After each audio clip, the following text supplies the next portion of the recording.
Preparation for the media too. Jeez, get everything taken care of.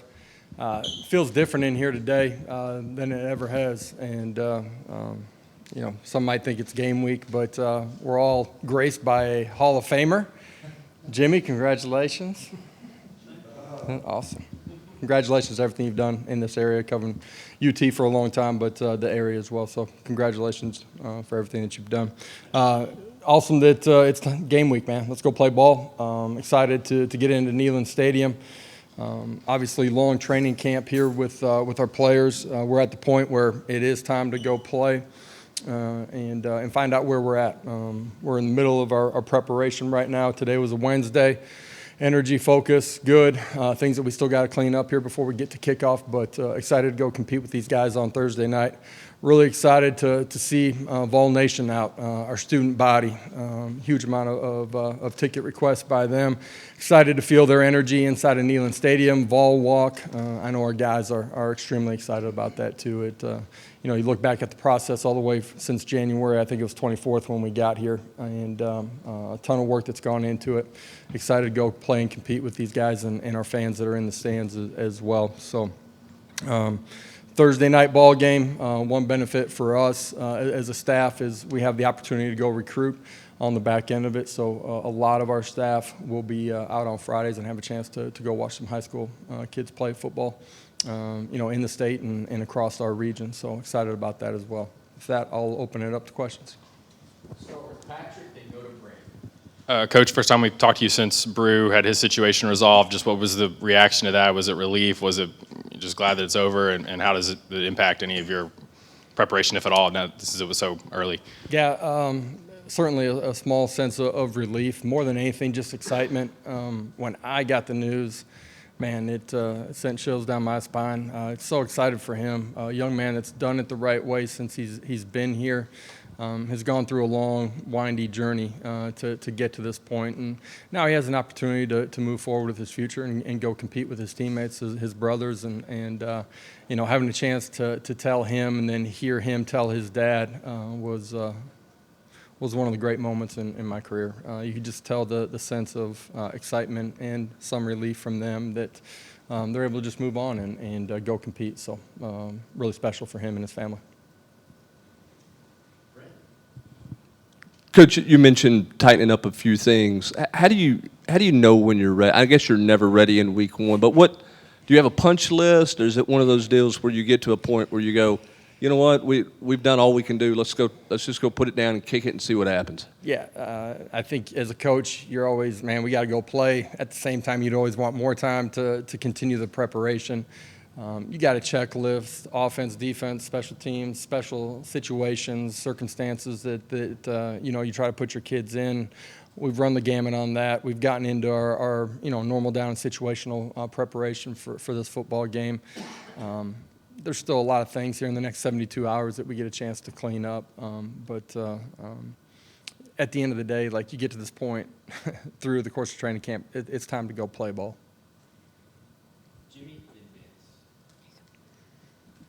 A couple of things. As far as McCoy, do you like the progress you've seen from him from practice one to now?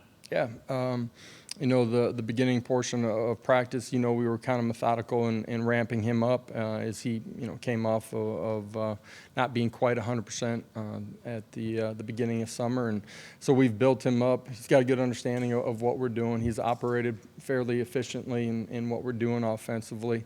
For all of our guys that are out there playing on the offensive side of the ball with our tempo the first time, you think back to a year ago, it'll be their first time, experiencing it. And so there will be some things that we're going to have to grow through and clean up. But he's got a really good understanding of what we're doing. He's continued to get stronger physically, been fundamentally and technically more sound in what we're asking him to do. So there's a lot of positive things as we've gone through this training camp with him.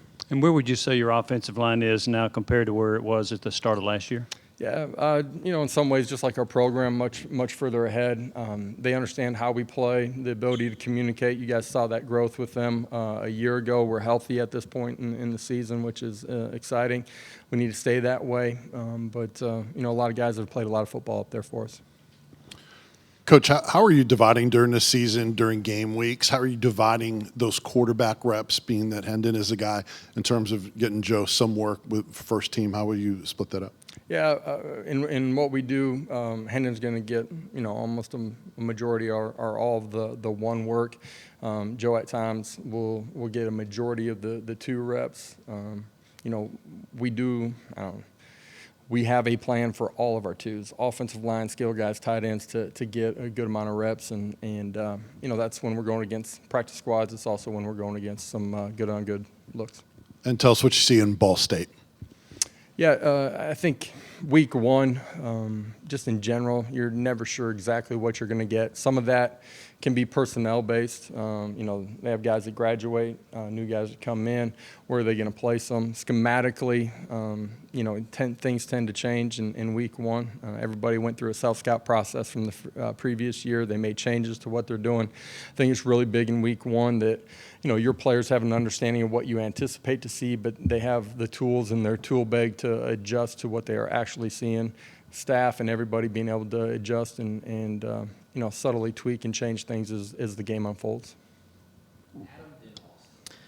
At wide receiver last season, it took about a month to kind of have those roles solidified. Yeah. What particularly are you looking for specifically that guys can do to say that they belong in starting lineup, getting reps? Yeah, a big part of that last year was being in year one, new in what we were doing offensively. Valus being nicked up during the course of training camp, kind of changed the way the season started for us.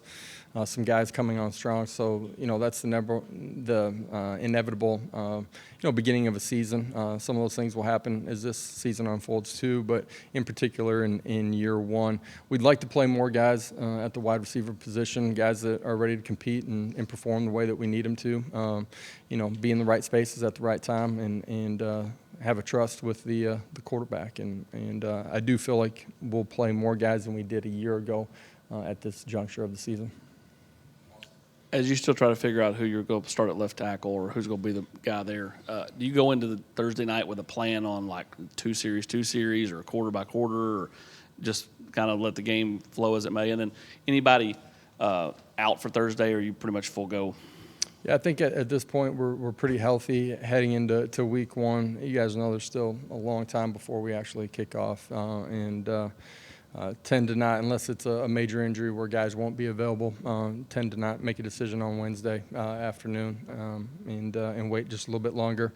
The left tackle position, both of those guys are going to play. Somebody will run out with the ones. I haven't watched Wednesday's practice yet. Coach Ellerby hasn't. As we go back and evaluate it, we'll have a plan for those guys to rotate during the course of the ball game and what percentage each of them play and who runs out there the first one. I don't have an answer to yet. Coach, I know just the nature of your job, there's always a lot of unknowns and you're never probably, fully satisfied, but just can you compare your comfort level this year with where you were last year with just, feeling like you know what you have with your team? Yeah, you can see it in the way, as we transition from how we practice during training camp to the season, just the comfort with our players and what we're doing. That's true for our coaches too. We're in sync, the ability to communicate.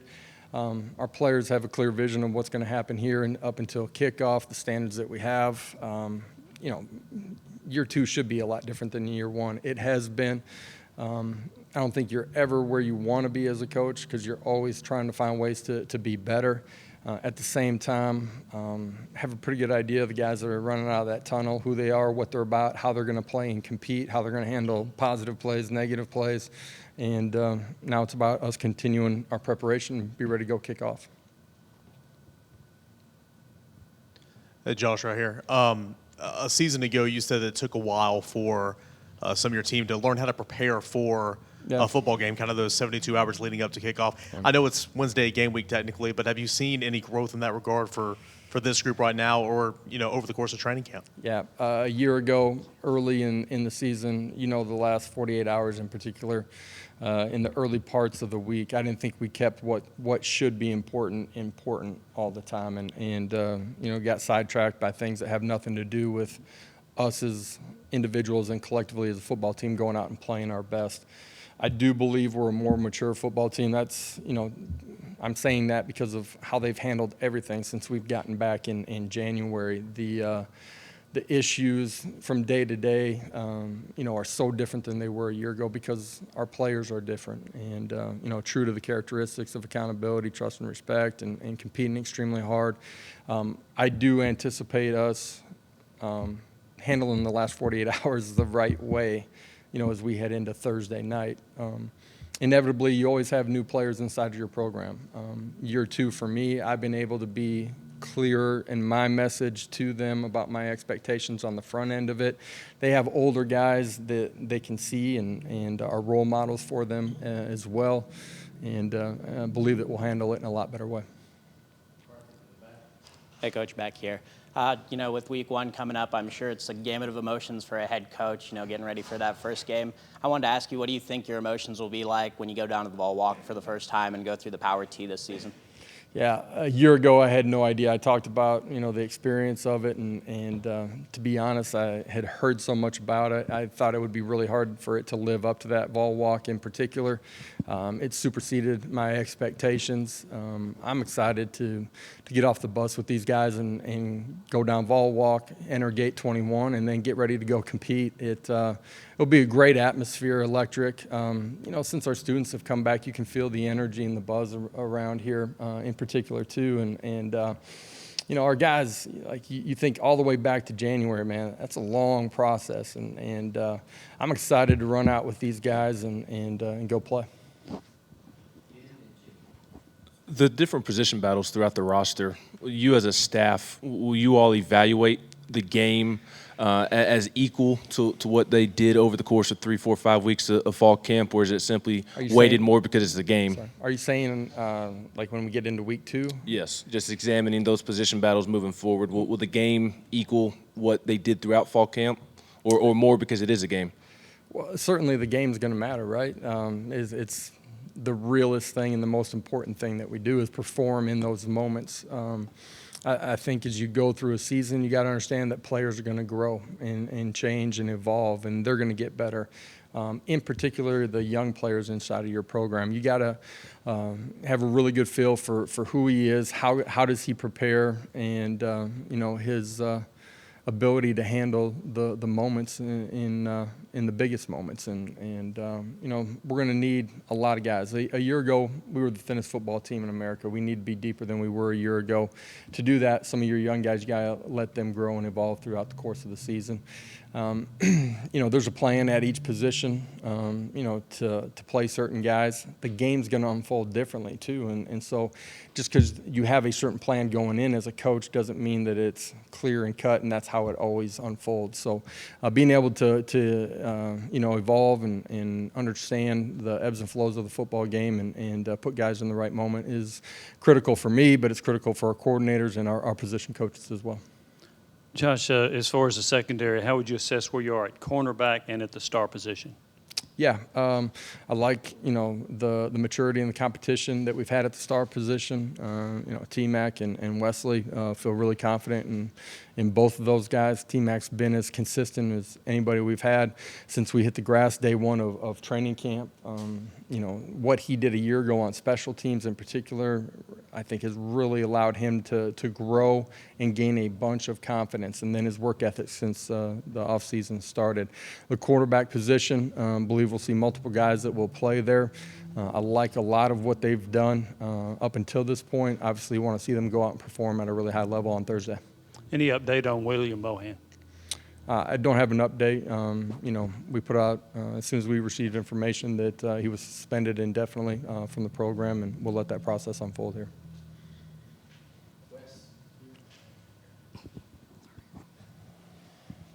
Yeah. Josh, in your time as a coach and maybe even going back to your time as a player, when you look at a situation like the secondary last year in that final game of the year against Purdue, the way that goes, obviously not how they wanted to play, is that something that you hope kind of motivates them, or is that something that you want them to kind of forget about and just move on from? I think it should spur and motivate you to get kicked off in the offseason the right way, right? And it certainly did. The guys that we have, inside the building, they've prepared in a really good way since we've started our offseason, each quarter of our offseason, from strength and conditioning to spring ball to what we've done in the summer. Now it's being able to handle everything that comes with game day: formation recognition, coverage adjustments, the ability to communicate, have your eyes in the right place, trigger when you're supposed to and go make plays, handle the 50-50 ball, be patient and calm and glove it. So all of those situations got to unfold. And I believe in the guys that we have back there. I believe they'll play really well for us.